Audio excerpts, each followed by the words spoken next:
Shalom, cher ami, merci d'être avec nous pour cette méditation. Nous allons lire ensemble Matthieu 22, verset 33 et aussi le verset 40 que je lis. La foule qui écoutait fut frappée de l'enseignement de Jésus. Et enfin, le verset 40, de ces deux commandements dépendent toute loi et les prophètes. Aujourd'hui, nous l'avons intitulé le premier de tous les commandements. C'est-à-dire, tu aimeras l'Éternel de tout ton cœur et de toute ton âme. Ici, Matthieu révèle l'atmosphère hostile qui existait entre certains dirigeants juifs, c'est-à-dire les Sadducéens et les pharisiens, et le Messie. En effet, il dit que les pharisiens complotèrent pour éprouver Jésus en le questionnant. « Maître, quel est le plus grand commandement de la loi ?» Les pharisiens parlent de plus grands commandements comme s'il y en avait de plus petits. Dans Marc 12, versets 28 à 34, un scribe formule autrement cette requête. Quel est le premier de tous les commandements? Cette approche paraît un peu plus sensée, car elle n'exprime pas une graduation en termes de valeur, mais plutôt une notion d'égalité entre les commandements. Analysons ensemble la réponse du Sauveur vue sous l'angle des deux évangélistes.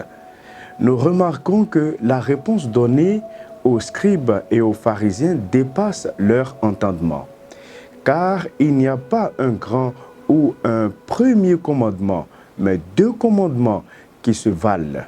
Aimer Dieu et son prochain comme soi-même.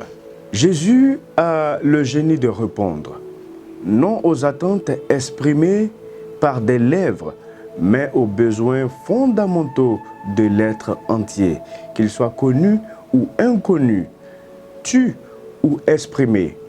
En d'autres termes, le pharisien devait apprendre à aimer son prochain autant qu'il désirait aimer son Créateur. Le scribe, quant à lui, devait savoir que l'amour du prochain découle premièrement de l'amour que l'on porte à son Créateur. Aujourd'hui, nous pouvons nous prétendre servir Dieu de tout notre cœur et en oublier l'essentiel, l'amour envers Dieu et notre prochain. L'attitude du Christ envers les pharisiens fut empreinte d'amour.